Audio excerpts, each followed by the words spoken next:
Hello and welcome to this bonus episode of Battling with Business with me, Gareth Tennant. I'm excited to introduce this episode in association with Krave International. In this episode, I'm going to read an essay that I wrote for their website. The essay is titled Human-Machine Teaming, the Future of Military Collaboration. This is a subject that I'm particularly interested in as it crosses both the domains of military thought, which is clearly something I'm particularly interested in given my previous career as an officer in the Royal Marines, but also it explores how technology is affecting our ability to lead and manage and command organizations and how we cope with the disruptive change of new technologies. Human-machine teaming, the future of military collaboration. Technology alone cannot win wars. From the Allies' mantra of steel, not flesh in the Second World War, the 1980s Soviet idea of the reconnaissance strike complex, to the US revolution in military affairs of the 1990s, armies have been seeking to exploit technology to reduce casualties and to create a decisive edge over the adversary. It has become a central tenet of defense planning that long-range precision strike would eliminate the need to slog it out using the maneuver of massed ground formations. As such, we have witnessed a reduction in size of land armies the world over.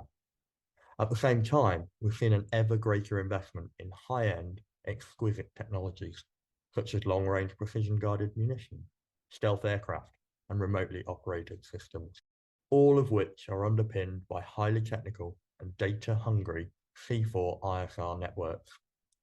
However, the bloody close combat through entrenched positions, in addition to the massed artillery duels that we are witnessing in eastern Ukraine, has brought into stark relief the notion that old-style attritional warfare is alive and well. There are two important lessons to take from this. Firstly, the observation that whilst the character of conflict may change, the nature is enduring. At its heart, it is still a dangerous, violent, complex, often irrational, and frequently chaotic clash of wills between opposing ideologies, and as such is a deeply human undertaking. Secondly, whilst we may use technology to better protect our people, despite our best efforts, technology cannot entirely replace humans or the human aspect of conflict. And of course, given the asymmetric nature of competitive behaviour, people will always remain as the ultimate targets that we are trying to affect. None of this means that technology is not decisive, just that it needs to be woven into the human dynamics of conflict. For example, the Ukrainians have made good use of their digital skills to integrate artificial intelligence and machine learning applications into their decision-making cycles. By harnessing a community of willing citizens from the supportive diaspora, using AI applications that have quickly enabled them to become part of a collaborative open source intelligence network. Apps such as Evorug allow civilians to engage with a chatbot that collects and triages crowdsourced intelligence. Similarly, the Ukrainian tech company Primer modified its commercial AI-enabled voice transcription and translation service shortly after the Russian invasion, so that it could process intercepted Russian communications and automatically highlight information concerning the Ukrainian forces. These novel uses of AI don't replace traditional surveillance and reconnaissance methods. They simply enhance them. The prolific use of uncrewed and sometimes even autonomous air systems, drones to you and I, allow both the Russians and the Ukrainians to increase the breadth, reach, and persistence of their tactical reconnaissance capabilities, thus allowing them to make better use of their traditional indirect fires. As a result, tactics are rapidly evolving and behaviours are changing. The pace of technological change can feel disorientating, and perhaps the introduction of large language models, LLMs, that have rudely encroached into almost every aspect of our lives over the last few months is a case in point.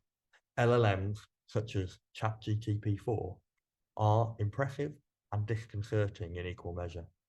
And whilst I'm not bold enough to predict their impact on future battlefields, I am confident in my assertion that they will change almost every aspect of soldiering, far beyond what we can currently envision. But of course, as with the introduction of radars, GPS, and digital computing, these changes will be to the character and not to the nature of conflict. The human aspects of warfare, as with social relationships, creativity, and politics, will be enhanced or undermined, but not replaced by machines. This makes the integration and synthesis of machines into the human decision cycles a decisive aspect of contemporary and future conflict, perhaps the most decisive.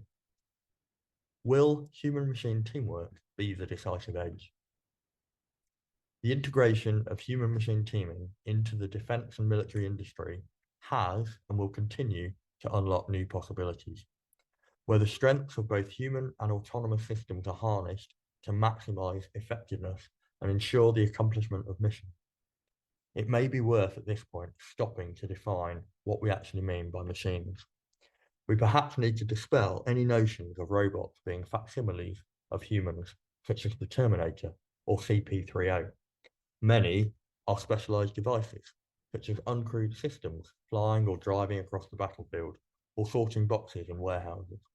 Or they exist without corporeal bodies at all, as mere lines of code that enable command and control networks, or that act as software assistants identifying patterns and trends in data. Recognizing the comparative strengths and weaknesses of machines and humans is important to understanding how we can best cooperate with them. One of the key advantages of human-machine teaming is improved decision-making capabilities. Humans possess cognitive skills, situational awareness, intuition, lived experience, as well as a creative flair that goes well beyond that of synthetic creativity of current artificial intelligence. However, machines excel in processing vast amounts of data, pattern recognition, and quick analysis. But perhaps the biggest benefit of AI machines is the network effect that allows learned information to be near instantly shared across the entire network. When an autonomous system is employed alongside human decision makers, it can rapidly gather and process data, presenting valuable information to the human operator, enabling them to make well-informed choices. For instance, drone reconnaissance systems can collect real-time intelligence, providing the human operator with critical information necessary for tactical decisions or strategic planning. Human-machine teaming enhances operational efficiency by allowing machines to execute tedious, vastly complicated, repetitive, or dangerous tasks. Autonomous systems have the ability to withstand extreme physical conditions, operate in dangerous environments, and rapidly adapt to changing circumstances. This enables human operators to focus on more complex and creative aspects of military operations, such as tactical employment of capability, critical decision-making, or higher-level strategies.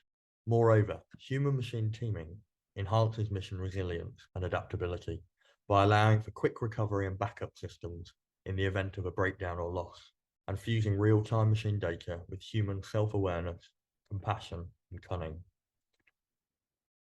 As machines become more and more efficient and perfect, so it will become clear that imperfection is the greatness of man. Ernst Fischer, The Necessity of Art, 1959. Perhaps a paradox of the Russian invasion of Ukraine is that as more technology is employed on the battlefield, the more the war descends into a pitched battle of wills, relying on human traits of cunning, ingenuity, and the imperfect, unpredictable behaviours to gain advantage. The combination of persistent surveillance from drones and precision strike from indirect fires has forced combatants to find novel ways to hide from and deceive their adversaries. It has been a forcing function for new dispersal tactics and new approaches to concealment. Despite the Russians having a technical force overmatch, the Ukrainian adoption of Western-style mission command, allowing greater autonomy and agility, combined with a less dogmatic approach to technical integration and trials of new technology, has proven to be battle-winning for the Ukrainian forces. The evolving role of human-machine teaming has and will continue to revolutionize modern warfare. By combining the strengths of human ingenuity and creativity with the power of big data, autonomous systems, persistent and pervasive sensor networks, the effectiveness and mission success of military operations will continue to be greatly enhanced. Simply, the sum of human and machine is greater than the constituent parts. The examples of ingenuity and adaptability of the Ukrainians showcase how the integration of human-machine teaming has yielded remarkable results. As technology continues to advance, further exploration and development of this collaboration will undoubtedly shape the future. To exploit this, we must not lose sight of the fact that whilst technology gives us better communication, increases efficiency and precision, and provides access to ever more information, it is simply an enabler, part of the wider team, and not a goal in itself. As with any team building, the power comes through hard-won understanding, trust, practice, and experimentation. I hope you enjoyed this essay. I certainly enjoyed researching it and writing it. I would love to hear your thoughts on the future of human-machine teaming and its effects on contemporary and future conflict. Please reach out to us with feedback, comments, or questions. You can find us on X, previously known as Twitter, at battlingwithbiz, that's biz with a Z, or you can email us at battlingwithbusiness@gmail.com. Thanks for listening. Cheerio.